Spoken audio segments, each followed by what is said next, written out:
Comienza el Catecismo de la Iglesia Católica, un programa dirigido por el Padre Luis Fernando de Prada.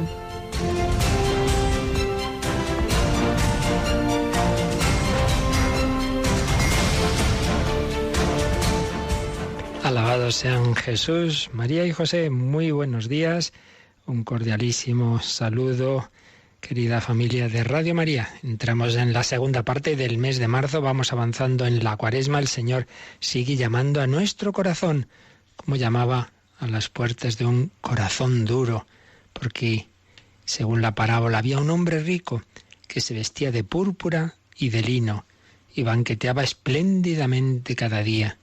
Y un mendigo llamado Lázaro estaba echado en su portal, cubierto de llagas y con ganas de saciarse de lo que caía de la mesa del rico, y hasta los perros venían y le lamían las llagas.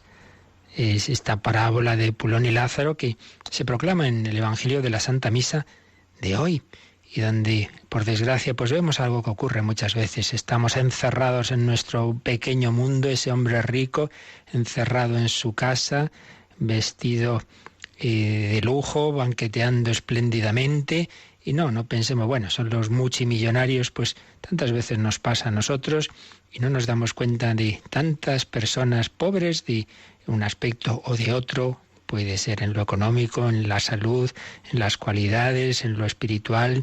Un mendigo llamado Lázaro ahí a las puertas y nosotros ni le miramos, y tiene más compasión un perro.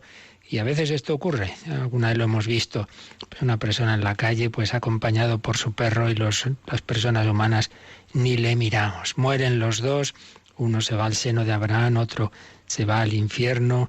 Este le pide a Abraham que Lázaro vaya a ver a sus hermanos, no vaya a ocurrirles a ellos lo mismo. Y Abraham le dice, tienen a Moisés y a los profetas, que los escuchen. Pero el rico contestó, no, padre Abraham, pero si un muerto va, ellos se arrepentirán. Abraham le dijo, si no escuchan a Moisés y a los profetas, no se convencerán ni aunque resucite un muerto.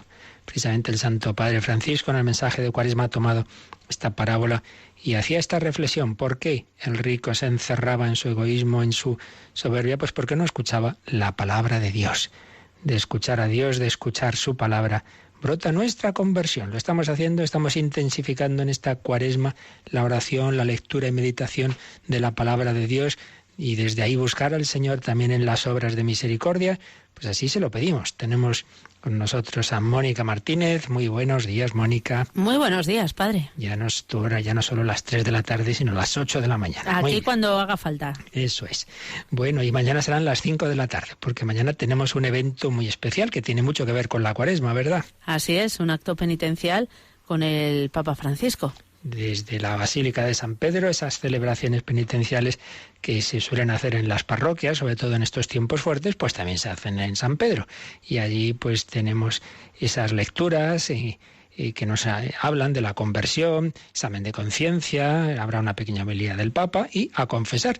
Seguro que él se confiesa el primero, como en los años anteriores, y luego se sentará él, los obispos, sacerdotes, a confesar a todo el que lo desee. Bueno, pues lo veremos, lo retransmitiremos, pero sobre todo que lo hagamos también nosotros, que no esperemos al miércoles santo para confesarnos, para recibir la sangre de Cristo que purifica nuestras almas. La confesión, decían los santos padres, es como el segundo bautismo. Una persona se bautiza de mayor, pues todo lo que ha hecho de mal que desaparece. Pero si luego volvemos a caer, como por desgracia ocurre, pues la confesión viene a ser como un nuevo bautismo. De nuevo el Señor nos limpia, nos purifica, empezar de cero. ¿Cuántas veces lo deseamos? Ay, Dios mío, qué mal, qué racha. Venga, pídeselo al Señor, pídeselo a la Virgen María. Hay que nacer de nuevo. Y para ello tenemos el sacramento maravilloso de la confesión, que el Señor te conceda su perdón y su paz. Pues así lo pedimos, que lo vivamos con ese espíritu de conversión y arrepentimiento. Y así también estamos escuchando en esta primera sección esas historias de conversión. El otro día habíamos dejado a medias una de una mujer de Letonia. Vamos a acabarla hoy, muy interesante, esta conversión de Silvia.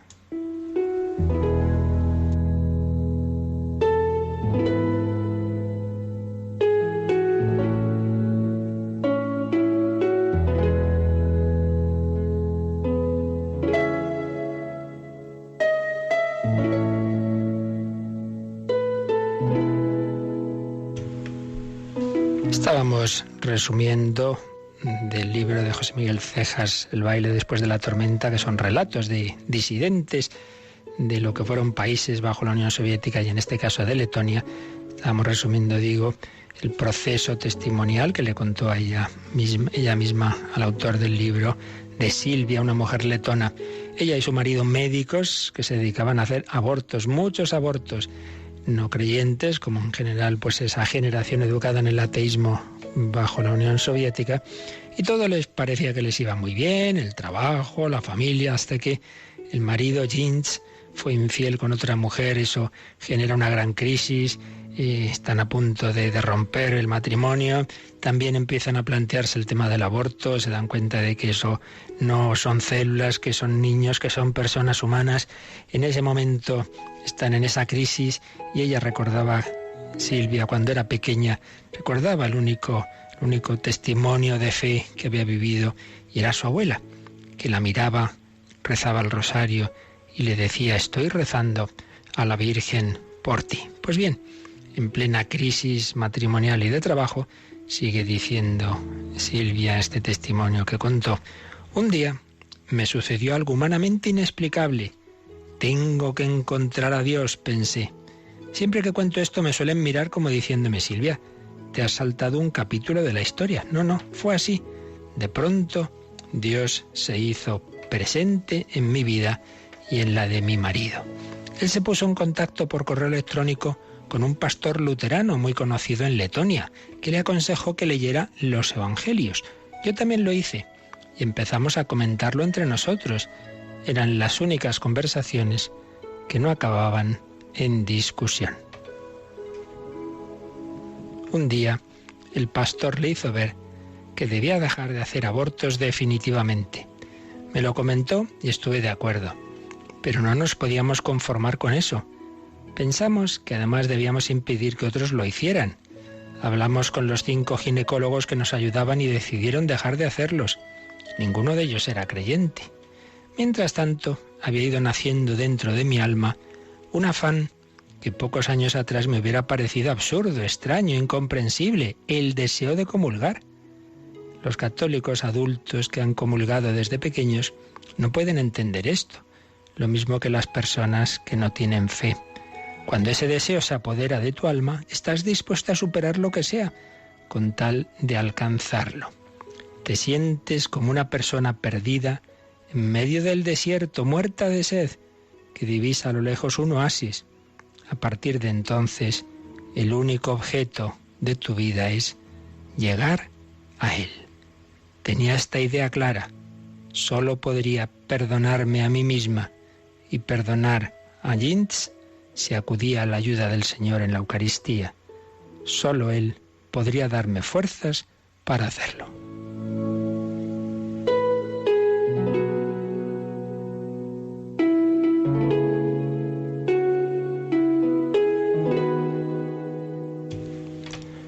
Empezamos a prepararnos.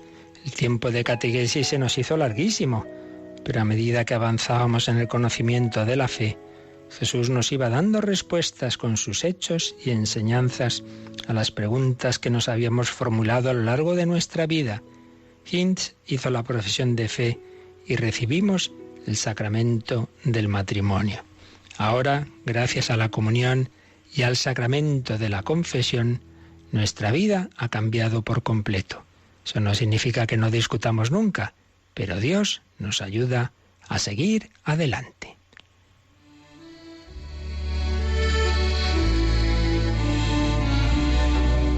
A veces nos preguntamos, ¿por qué nos ha concedido precisamente a nosotros esta gracia inmensa? Hay miles de médicos que realizan abortos en el mundo. Hay miles de matrimonios que se rompen.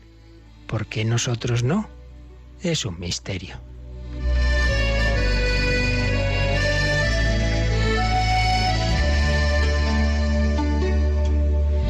Siguen viniendo mujeres a mi consulta que después de haber tenido 1, 2 o 3 hijos desean abortar. Yo procuro tratarlas con respeto y delicadeza, porque al igual que yo, no han tenido a nadie que les abra los ojos, pero les digo la verdad. No se trata de extirpar un pedazo de carne. Eso que late dentro de tu vientre, les digo, es tu hijo. y yo no estoy dispuesta a hacer otro aborto jamás.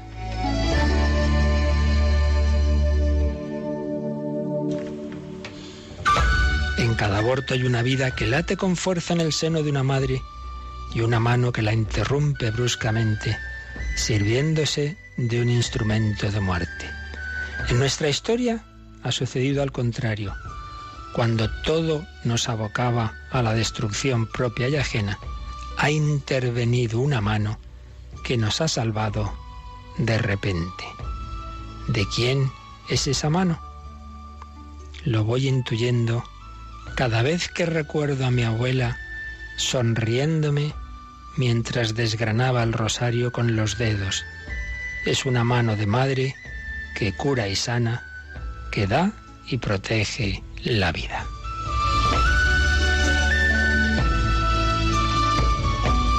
Pues realmente una historia preciosa, con un montón de enseñanzas. Fijaos, este matrimonio letón, educado en aquel ateísmo soviético, aquellos ideólogos que decían, bueno, cuando muera esta generación de abuelas rusas se acabará perdiendo la fe. Pues se transmitió la fe y esta abuela rezando por su nieta, sin duda, que tuvo mucho que ver con esa conversión. Fijaos, todo les iba muy bien hasta que llegó ese iceberg que se cruzó en el camino de ese barco, ese iceberg en forma de crisis matrimonial, de infidelidad, de no ver si iban a ser capaces de superarlo. Se hizo ver en forma de plantearse el tema del aborto, crisis familiar, crisis profesional, y en eso interviene la gracia de Dios, esa llamada al corazón, ese deseo de encontrar a Cristo, ese primer paso, primero a través de hermanos separados, ese pastor luterano que da ese buen consejo, leer los evangelios, es un paso muy bueno para acercarse a la fe. Empieza por leer los evangelios hasta simplemente de una perspectiva humana, cultural. Hombre, es una de las obras clave de la historia de la humanidad. Que tú no creas en su inspiración, estoy hablando con un hipotético no creyente en Cristo, en la Iglesia, en el cristianismo, lee los evangelios. Un primer paso, ese diálogo con una persona de fe, escucha, pregunta, y poco a poco la gracia fue tocando ese corazón y ya les entra el deseo de comulgar. Se preparan, comulgan, reciben la confesión, el sacramento del matrimonio, y fijaos cómo termina esta historia. Otros matrimonios se han roto, otros abortos han seguido realizando. El Señor a nosotros nos abrió los ojos, descubrimos ese amor de Jesucristo. Hubo una mano que intervino en nuestra vida. Ha intervenido una mano que nos ha salvado de repente. ¿De quién es esa mano? Repito el final de esta bella historia. Lo voy intuyendo cada vez que recuerdo a mi abuela sonriéndome mientras desgranaba el rosario con los dedos. Es una mano de madre que cura y sana, que da y protege la vida.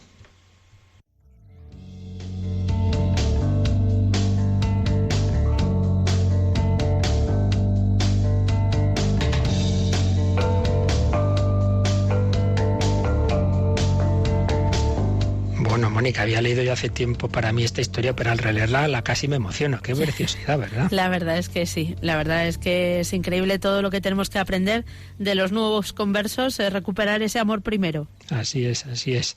Nos enseñan mucho a los que, como dicen los católicos adultos, no entienden lo que es este deseo de comulgar. Lo tenemos tan fácil, nos parece normal. Oiga, ¿qué es Dios? Que se te hace asequible, que se te hace alimento, que quiere llenar tu corazón, que tantas veces está vacío. Es Dios hecho carne que murió y resucitó. Es Cristo resucitado. Esto no lo olvidemos. La Eucaristía no es un cadáver, no es el cuerpo de Cristo muerto. Hay personas que en esto se lían. Dicen, oiga, entonces si me da de beber del cáliz, eso es la sangre así, la sangre separada. Hombre, no, es el mismo Cristo. Cristo está resucitado. Cristo resucitado no tiene por un lado el cuerpo y por otro lado la sangre. Eso ocurre en un muerto. En Cristo está todo unido. Por ello, sea que recibamos la especie de pan, sea que recibamos la especie del vino, recibimos lo mismo, recibimos a Jesucristo. Jesucristo vivo, resucitado. No un fragmento del cuerpo, porque repito, eso indicaría que estaba muerto. No, hoy Cristo está vivo, está resucitado. Por eso la Eucaristía y todos los demás sacramentos solo tienen sentido y solo son posibles porque Jesús ha resucitado. Y es precisamente este punto central de nuestra fe el que nos está explicando el Catecismo. Habíamos visto pues es la centralidad de este aspecto, de este artículo de la fe. Habíamos visto el primer signo de que esto había ocurrido, el sepulcro vacío, y después estábamos viendo las apariciones de Jesús resucitado, no a uno ni a dos, no a la loca de la Magda, que dice un cura muy simpático que nos daba ejercicio, la loca de la Magda, la capitana de las locas, no, a mucha gente, y a muchos que eran incrédulos, y a Pedro, que era cabeza dura, y a Tomás, que no digamos, pues poco a poco pues se fueron todos persuadiendo que es verdad, que Cristo ha resucitado. Incluso San Pablo habla de una aparición de un grupo inmenso, de unas 500 personas. No era alucinación ni personal ni colectiva.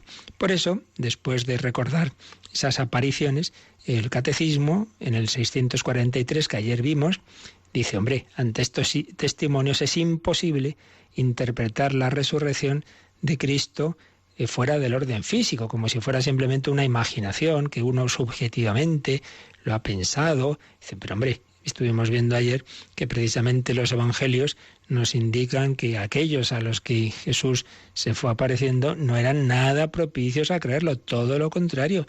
Ante la primera noticia de las mujeres, dice San Lucas que sus palabras les parecían desatinos a los apóstoles, les parecían desatinos.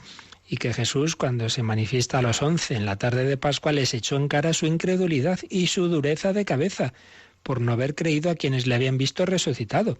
Y el propio Jesús a los discípulos de Maús, que aún no saben quién es, les dice eso, oh, insensatos y tardos de corazón, para creer lo que habían anunciado los profetas. No eran precisamente hombres crédulos, todo lo contrario. Y por ello esa dureza de corazón pues nos ha venido bien, porque precisamente a esos que no creían, que no eran fáciles a creer, el que luego dieran la vida por ese testimonio de Cristo resucitado, pues es una señal inequívoca de veracidad. Como lo es, decíamos, el hecho de que los evangelios hubieran sido una invención de la Iglesia, que entonces va a poner bien cómo se inicia todo y entonces pondría bien a sus iniciadores, a los apóstoles. Pues no, los deja a los pobres bastante mal. En todo momento, en la vida pública, sus meteduras de pata, sus peleas, sus discusiones, en la pasión no digamos, unos cobardes que abandonan a su Señor, pero es que en la resurrección también quedan mal, porque son reacios a creer. Bueno, pues con esta masa el Señor hizo maravillas. Al final, pues todos santos, mártires, que dieron la vida por Cristo resucitado. Pues bien, el número 644 profundiza, sigue insistiendo en esto mismo, porque desde el primer momento, y también hoy día, siglo XXI, hubo y hay teorías que insisten en no aceptar sin más los hechos de que Cristo ha resucitado, que ese cuerpo ha sido glorificado, que es el mismo cuerpo de Cristo en el que ha dejado las llagas para que nos demos cuenta de la identidad entre el Jesús que sufrió la pasión, que fue taladrado en manos y pies y costado, la identidad entre ese Jesús que ha sufrido la pasión y el que ahora está resucitado. Por eso es muy bella esa oración que os aconsejo que recéis siempre y particularmente tras la comunión del alma de Cristo. Santifícame, cuerpo de Cristo, sálvame. Sangre de Cristo, embriágame, agua del costado de Cristo, lávame, pasión de Cristo, confórtame. Y le pedimos también que nos esconda dentro de sus llagas, dentro de tus llagas, escóndeme. Es el mismo Jesús que sufrió la pasión, el que está resucitado. Por ello no caigamos en esas teorías que también a veces dentro de teólogos católicos que con buena intención siempre presuponemos de exponer la fe en nuestro mundo, pues hacen unas versiones, pues bueno, que en realidad no es que resucitara el cuerpo daría igual que hubiera quedado en el sepulcro, no hace falta que el sepulcro esté vacío, porque lo que importa es que ellos sienten que Jesús está vivo. Pues muy bien, pues sentirán lo que quieran, pero por sentir, todos podemos sentir muchas cosas. La cuestión es si eso es objetivo o no. Esas teorías no responden a los hechos evangélicos. Pues insiste en ello el número 644. Vamos a leer este número, Mónica, 644. Tan imposible les parece la cosa que incluso puestos ante la realidad de Jesús resucitado, los discípulos dudan todavía. Creer, ver un espíritu. No acaban de creerlo a causa de la alegría y estaban asombrados. Tomás conocerá la misma prueba de la duda y en la última aparición en Galilea, referida por Mateo, Algunos, sin embargo, dudaron. Por esto, la hipótesis, según la cual la resurrección habría sido un producto de la fe o de la credulidad de los apóstoles, no tiene consistencia. Muy al contrario, su fe en la resurrección nació bajo la acción de la gracia divina, de la experiencia directa de la realidad de Jesús resucitado. Fijaos, empezando por el final, aunque luego lo volveremos a dar una vuelta, aquí se está respondiendo a una de esas hipótesis modernas. La resurrección, lo que nos relata los evangelios, habría sido un producto de la fe, o más bien de la credulidad, de los apóstoles. Es decir, ellos como que estaban deseando que Jesús resucitara, y como lo estaban deseando, pues entonces, pues bueno, expresan ese deseo suyo y ese sentimiento de que Jesús está vivo. Yo lo siento en mi corazón que está vivo. Entonces, como lo siento que está vivo, bueno, pues eso lo expreso diciendo que se nos ha aparecido. Pero vamos a ver, ¿se apareció? ¿Nos apareció? No, pero bueno, es lo que yo siento. Pero vamos a ver, ¿esto tiene coherencia con lo que dicen los datos evangélicos? Pues ninguna. Entonces volvemos a leer el número, pero ahora leyendo despacio las citas evangélicas que aparecen en él. Tan imposible les parecía la cosa, es decir, que Jesús hubiera resucitado, que incluso puestos ante la realidad de Jesús resucitado, aun viéndole, los discípulos dudan todavía. Entonces aquí nos viene la cita de Lucas 24:38. El Señor se ha aparecido a los 11, ya no está Judas, bueno, tampoco sabemos que tampoco estaba Tomás en ese momento, y les dijo: ¿por qué estáis turbados? ¿Y por qué surgen dudas en vuestro corazón? Mirad mis manos y mis pies, que soy yo mismo. Palpadme y vedme, porque un espíritu no tiene carne y huesos, como estáis viendo que los tengo yo. O sea, el Señor ve, claro, en su ciencia penetrante, en los corazones de los apóstoles, ve que están los pobres dudando: ¿esto qué es? ¿Será un fantasma? ¿Pero quién es este? ¿Por qué estáis turbados y surgen dudas en vuestro corazón? Mirad mis manos y mis pies, que soy yo mismo. ¿Veis de nuevo esa identidad con el Jesús que ha sido taladrado en la pasión? Soy yo mismo, palpadme y vedme. Un espíritu no tiene carne y huesos, como yo sí tengo. Esto es muy importante. Esto es muy importante. El cristianismo tiene esa gran valoración de la carne. El Verbo se ha hecho carne y sigue teniendo esa carne glorificada en un estado distinto, que domina el espíritu a la carne, sí, pero se ha quedado con ese cuerpo. Esto es impresionante, el pensar que no es que, bueno, estuvo aquí 30 y tantos años con un cuerpo humano, luego ya para qué lo quiere, ¿no? Pues ahí ya da igual, ya es Dios. No, Señor, para toda la eternidad, el Hijo eterno de Dios, la segunda persona de la Santísima Trinidad, es hombre. Ese sí que es un matrimonio indisoluble. Se ha desposado con la humanidad y no se divorcia nunca. Cristo, hombre. Palpadme y vedme, que tengo carne. Bueno, pero es que sigue el texto: no acabando ellos de creer aún. Mira que eran cabezotas, aunque en este caso la explicación es: no acabando ellos de creer aún, de pura alegría y llenos de admiración. A veces nos pasa esto. Nos dicen una noticia triste y la creemos enseguida. Pero si es demasiado buena, dicen: no puede ser, no puede ser. Somos muy negativos, muy negativos. Entonces, que está aquí Jesús resucitado, pero que no puede ser. Debo estar soñando, que no puede ser. De pura alegría y admiración. Entonces ya el Señor recurre a un último sistema para que se den cuenta de que no es un fantasma. ¿Tenéis aquí algo de comer? Ellos le presentaron un trozo de pescado asado. Él lo tomó y comió delante de todos. Desde luego, la condescendencia, los santos padres decían en griego, la sincatábasis del Señor es asombrosa. Resucitado, tiene que tomarse ahí un pescadito para que se den cuenta de que es Él, que es hombre verdadero, que es el Hijo eterno de Dios, que se hizo hombre y que sigue teniendo ese cuerpo humano, que no necesita comer para nada, porque ya es un cuerpo glorificado. Pues la come para que vean que no es un fantasma. Tranquilos, hijo, que no soy aquí un fantasma que ha entrado, que viene de no sé qué extrañas regiones. Es Jesús resucitado. Ellos creían ver un espíritu, no acababan de creerlo a causa de la alegría, estaban asombrados, pero siempre hay uno todavía más cabezota, que es Tomás. Tomás conocerá la prueba de la duda. Aquí ya sabemos, se nos relata en Juan 20, 24 a 28. Tomás, uno de los 12, llamado el mellizo, no estaba con ellos cuando vino Jesús. Los otros discípulos le decían: hemos visto al Señor. Pero él les respondió: Si no veo en sus manos la señal de los clavos y no meto mi dedo en el lugar de los clavos y mi mano en su costado, no lo creeré. No lo creeré. Madre mía, pero vamos a ver, Tomás, que tienes 10 compañeros, que los 10 te están contando, que han visto a Jesús resucitado, hombre. Está muy feo eso de que no creas a ninguno, que están todos locos o qué. Pues no lo creeré. Y tengo que meter los dedos en esas heridas que le hicieron en la pasión. Podríamos proclamar patrono de los agnósticos. Si no toco, si no veo, si no meto los dedos. Y lo que tiene gracia es también el humor del Señor, que le deja 8 días rabiando. 8 días. Podía haber hecho 2 cosas el Señor, quizá hubiéramos hecho nosotros. Una, decir, mira, pues si no crees es tu problema, allá tú. Ya tienes bastante con lo que te han dicho tus compañeros, haber estado en el cenáculo, que a saber por qué no estabas. Y la otra opción, bueno, pues al revés, que se le hubiera aparecido en ese mismo momento o esa misma noche. Pues no, Señor, ni una ni otra. 8 días después, le dejas rabiar. Podemos imaginar esa semana, todos los apóstoles felices, contentos, Jesús ha resucitado, y el otro cenizo, enfadado, y además cuando uno está así, le sienta mal que los demás estén alegres. Me imagino que habría bastantes roces. Si ya se peleaban antes, pues ahora, bueno, Tomás estaría bueno. Pues 8 días después estaban otra vez sus discípulos dentro del cenáculo, y Tomás con ellos.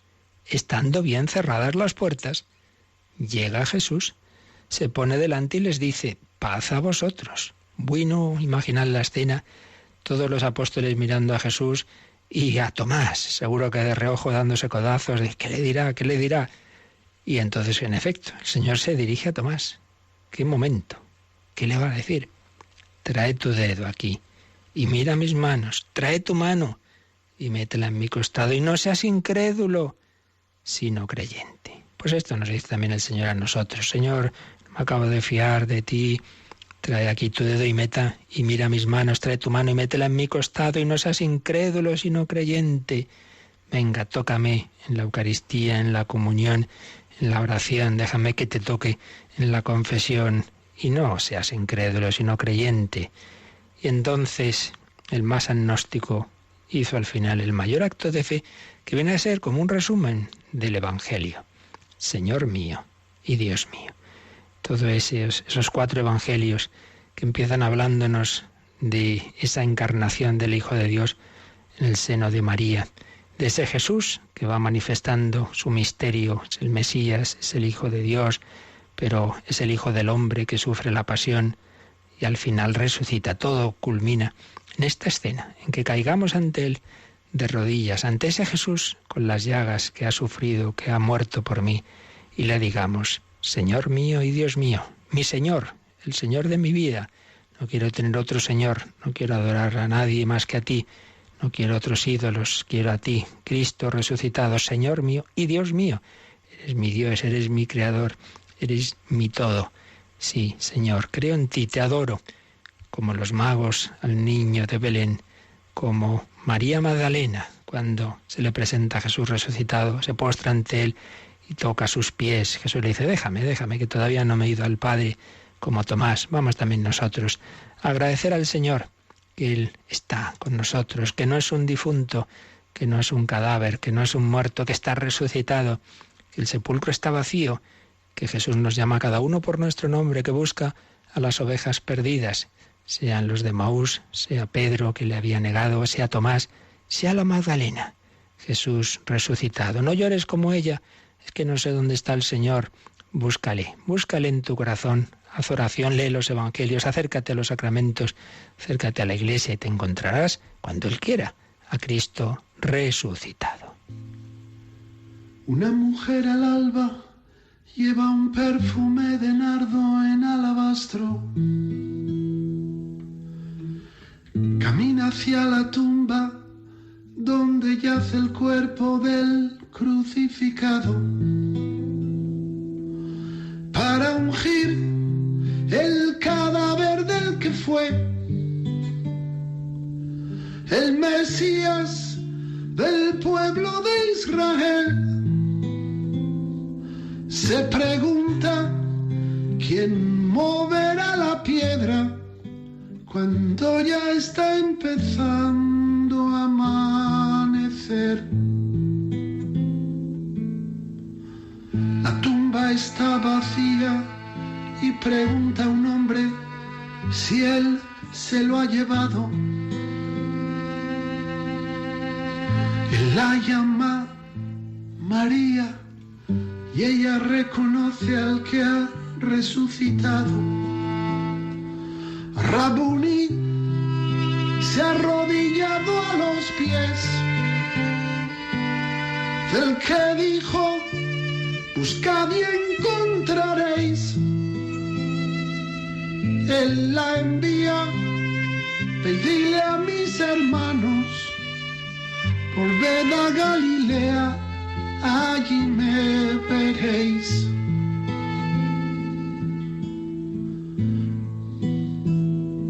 Rabuni se ha arrodillado a los pies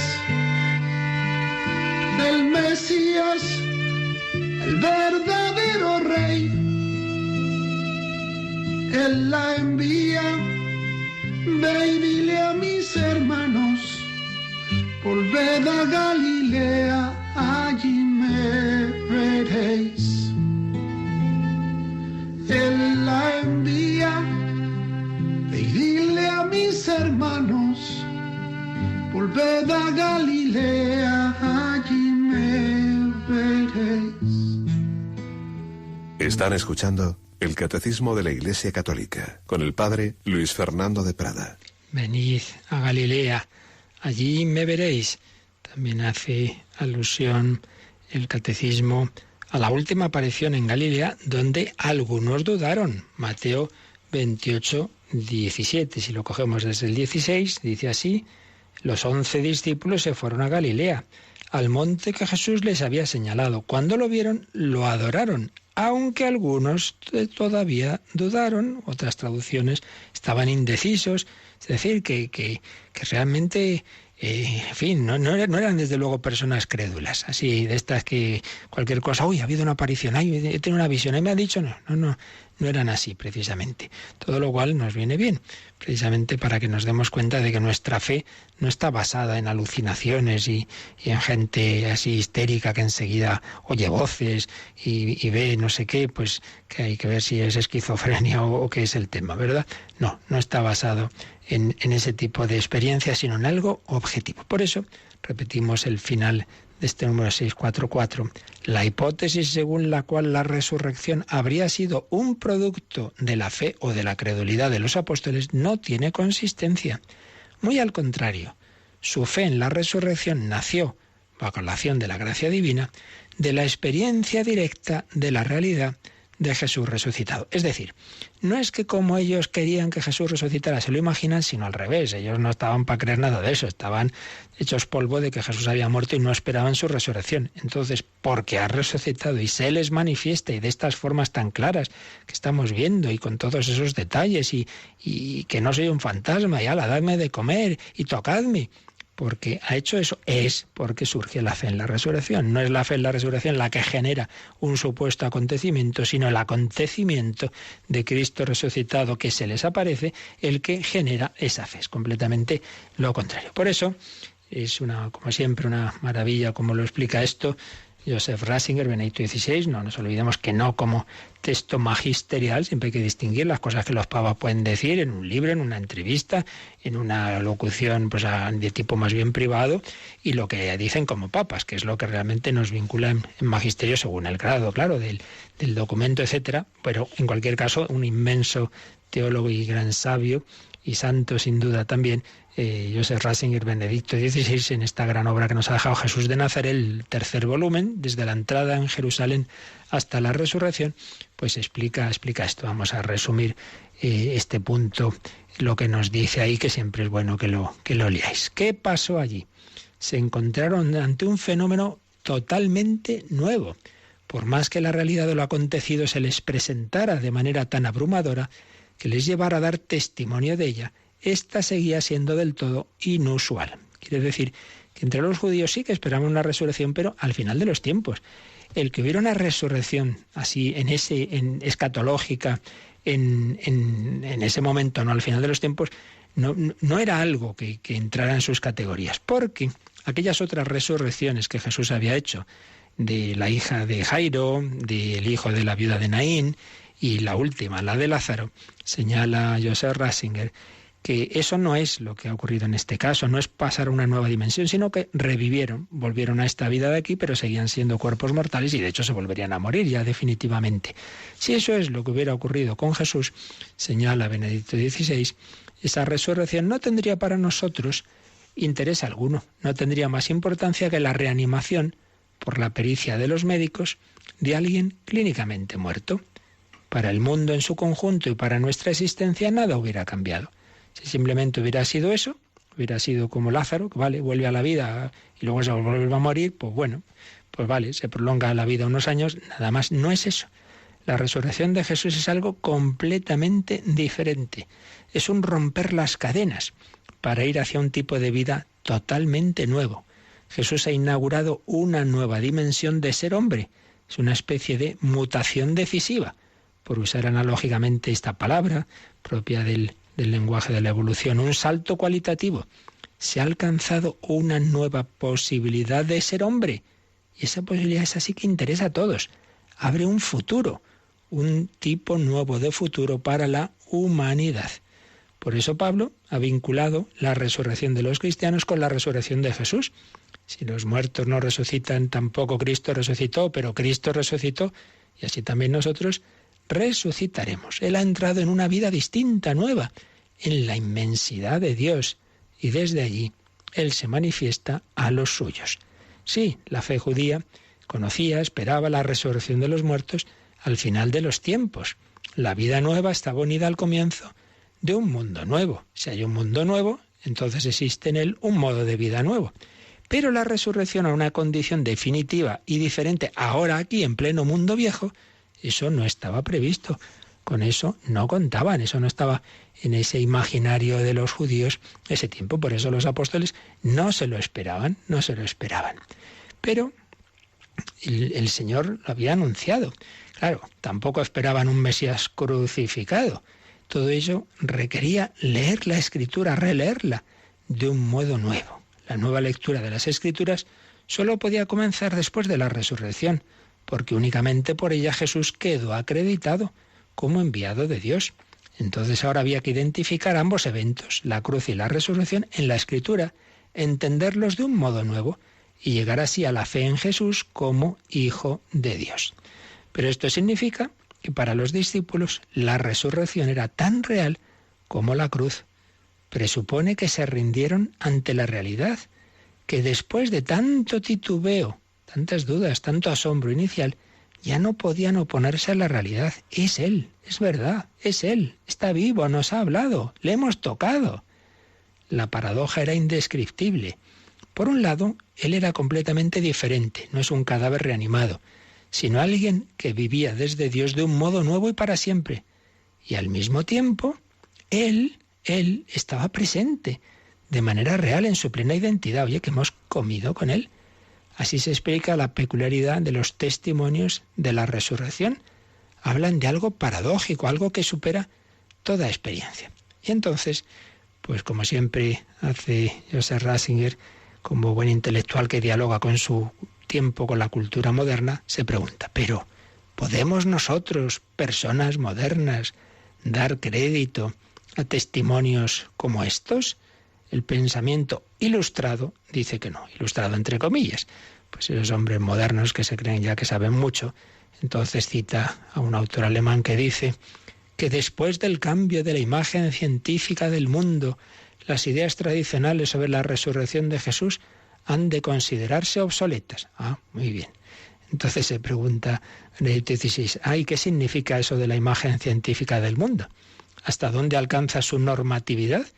¿Quién dice lo que está mandado por esa supuesta imagen científica del mundo?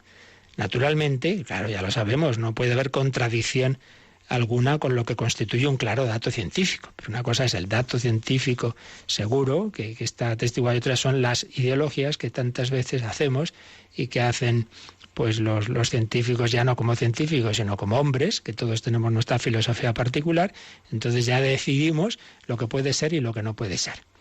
No, hay otra dimensión más allá de las que conocemos hasta ahora, se nos dice. ¿Esto está en contraste con la ciencia? ¿Qué pasa? ¿Que solo puede darse aquello que siempre ha existido? ¿No puede darse algo inesperado? ¿Algo inimaginable? ¿Algo nuevo? Si Dios existe, ¿no puede acaso crear también una nueva dimensión de la realidad humana? ¿Qué pasa? ¿Que el científico puede dictaminar que Dios no puede hacer otra forma de existencia, otro tipo de situación de la materia? ¿Y eso a usted quién le ha dado esa competencia para decidir eso? ¿Es usted Dios? Una cosa es que usted estudie cómo funciona la materia aquí, en las condiciones que conocemos, y otra cosa es que se cierre la posibilidad de otro tipo de condiciones, como si uno dijera, no existe más mundo que la Tierra, porque usted lo diga. No es así. ¿No puede darse algo inesperado, inimaginable, algo nuevo? Si Dios existe, ¿no puede acaso crear también una nueva dimensión de la realidad? La creación, en el fondo, no está en espera de esta última y suprema mutación, de este salto cualitativo definitivo. ¿Acaso no espera la unificación de lo finito con lo infinito, la unificación entre el hombre y Dios, la superación de la muerte? Aquí hay una idea muy profunda. Fijaos que precisamente desde la imagen científica del mundo, pues vemos, mire, cómo a lo largo de millones de años se ha producido esta evolución. Al principio una pequeña partícula que estalla, genera este universo y van apareciendo en él. Nosotros creemos que por una evolución dirigida por la acción de Dios, pero bueno, el dato es van apareciendo formas de vida cada vez más elevadas, más superiores, del mundo mineral, al vegetal, al animal y al ser humano. Entonces, fíjate qué maravilla, ¿no? Pues cómo van apareciendo estas estructuras cada vez más complejas y hasta aparecer pues un ser que es inteligente y que piensa, que ama, que tiene libertad. Entonces, ¿qué pasa? Que toda esta maravilla que se ha generado va a acabar en la muerte térmica, va a volver a esa materia inicial. Ese es el sentido de este universo. No pide este mundo, no pide este ser humano, no tiene un deseo de plenitud, de eternidad, de unión con el absoluto. Pues sí, lo vemos en tantos testimonios, pues que el ser humano lo desea, lo sepa expresar o no. Esa vida plena, feliz, esa unión con el absoluto que no sabe pues quién es mientras no se le revele, mientras no encuentre a Dios. Entonces, no tiene nada de raro que se cumpla lo que Dios haya hecho, ese plan en el que eso que deseamos, pues está en ese plan. ¿Acaso no esperamos la unificación de lo finito con lo infinito? Que yo finito me una con el infinito. La unificación entre el hombre y Dios, la superación de la muerte. ¿Quién no desea esa superación de la muerte? Esa famosa expresión del poeta francés Gabriel Marcel, amar a una persona es decirle, tú no morirás. Cuando quieres mucho a alguien, quieres que no muera. Uno no quiere que muera su esposo, su esposa, su hijo, sus padres. El amor pide eternidad, pide que eso dure. Y eso no se va a cumplir. Sigue diciendo Benedicto XVI, en la historia de todo lo que tiene vida, los comienzos de las novedades son pequeños, casi invisibles, pueden pasar inadvertidos. El Señor mismo dijo que el reino de los cielos es como un grano de mostaza, pero lleva en sí la potencialidad infinita de Dios. La resurrección de Jesús, desde el punto de vista de la historia del mundo, es poco llamativa. Es la semilla más pequeña. Esta inversión de las proporciones es uno de los misterios de Dios. A fin de cuentas, lo grande, lo poderoso es lo pequeño. Y la semilla pequeña es lo verdaderamente grande. Así es como la resurrección ha entrado en el mundo, solo a través de algunas apariciones misteriosas a unos elegidos. Y sin embargo, fue el comienzo realmente nuevo, aquello que en secreto todo estaba esperando. Y para los pocos testigos era un acontecimiento tan impresionante y real que desvanecía cualquier duda, llevándolos al fin a presentarse ante el mundo para dar testimonio. Cristo ha resucitado. Pues así lo expresa profunda y a la vez bellamente Sir Ratzinger, Benedicto XVI, en su obra Jesús de Nazaret. Sí, es algo que supera lo que la razón humana espera, pero no lo contraría, al revés, cumple esos deseos que todos tenemos de esa plenitud, de esa unificación con el absoluto, de esa vida eterna. Pues damos gracias al Señor, nos ha manifestado su amor, no solo en la pasión, sino en la resurrección, nos ha manifestado su amor en esa plenitud de vida. Y nosotros nos toca pues no encerrarnos como el rico Epulón en nuestros banquetes, en nuestros lujos, no encerrarnos en nuestras riquezas materiales o intelectuales o de cualquier tipo, sino abrir las puertas a Cristo, no encerrarnos, sino abrir el corazón a la palabra de Dios y a aquel que llama a nuestra puerta en sus sacramentos, en su iglesia y en los necesitados, en los pobres, abrir las puertas a Cristo. Pues así lo pedimos, lo reflexionamos y abrimos también nuestras líneas y correos para vuestras consultas. Participa en el programa con tus preguntas y dudas. Llama al 91 153 8550. También puedes hacerlo escribiendo al mail catecismo@radiomaria.es. catecismo@radiomaria.es.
Abrid las puertas a Cristo, abridlas al Redentor, nos escribe Fuencisla y dice: siempre me he preguntado por qué el Señor resucitado no se manifestó a las autoridades y al pueblo judío, cuando él había convivido estrechamente con ellos. Y no me sirve la respuesta fácil de por qué lo habían rechazado. Pienso que otra hubiera sido la reacción del pueblo de Israel y otra su fe. ¿Tiene usted alguna otra hipótesis? María Fuencisla. Muy bien. Bueno, pues dentro de que, como siempre digo en estas cosas, en último término yo no lo sé. Habría que preguntarle a Dios, ¿verdad?, a Jesucristo, el por qué. Pero bueno, sí que podemos reflexionar e hipotizar, como dice. Tengo otra hipótesis, pues sí, evidentemente que sí.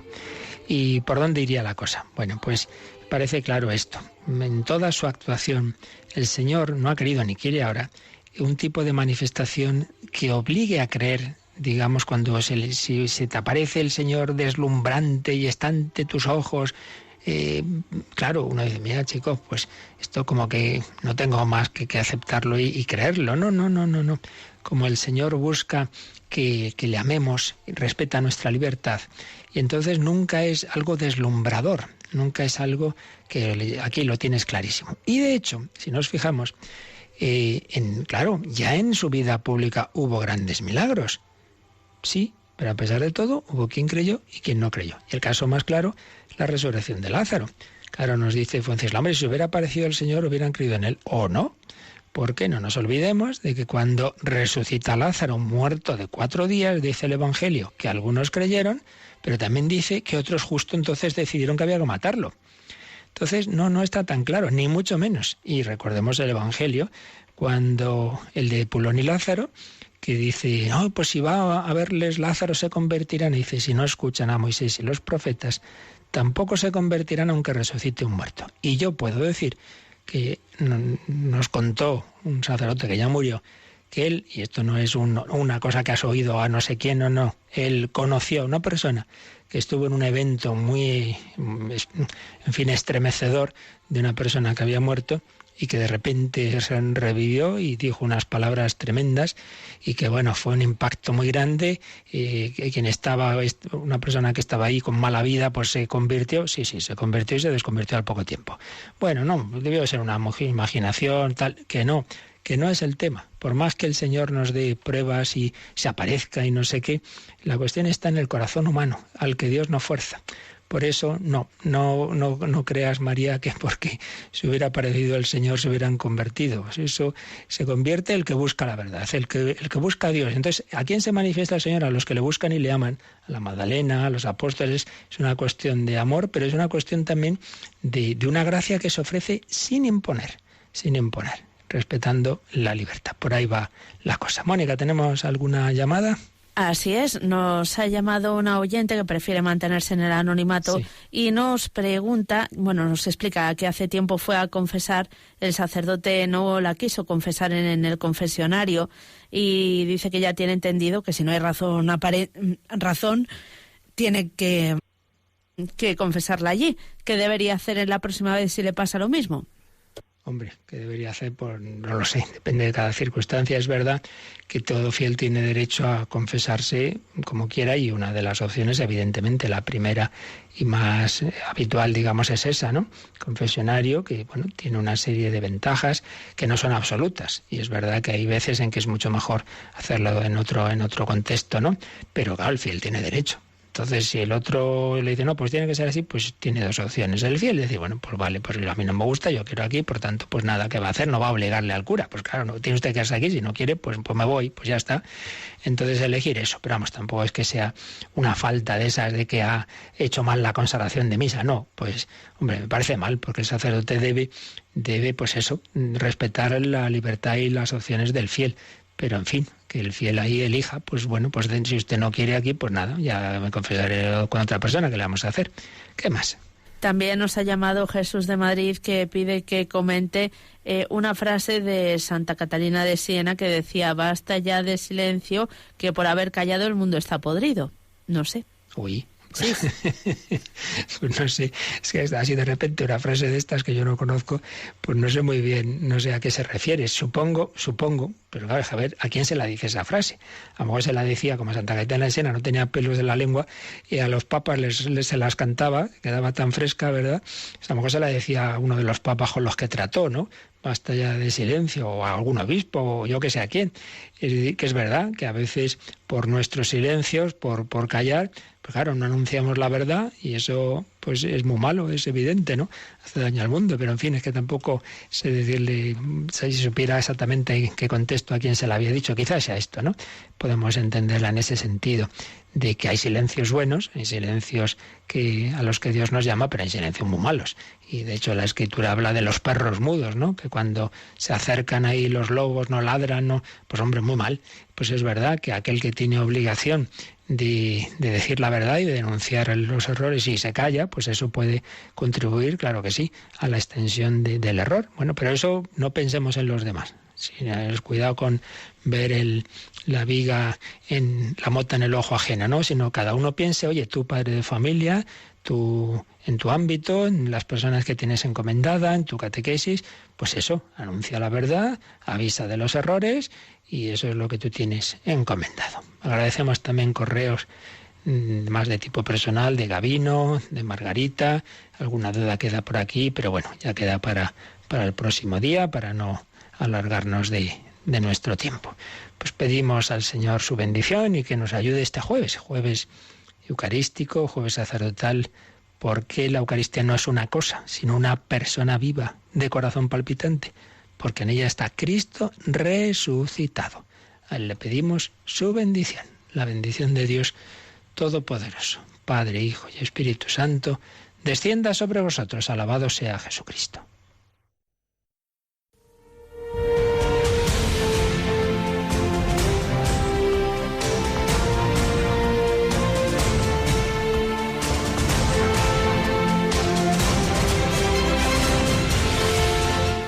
Han escuchado en Radio María el Catecismo de la Iglesia Católica. Un programa dirigido por el Padre Luis Fernando de Prada.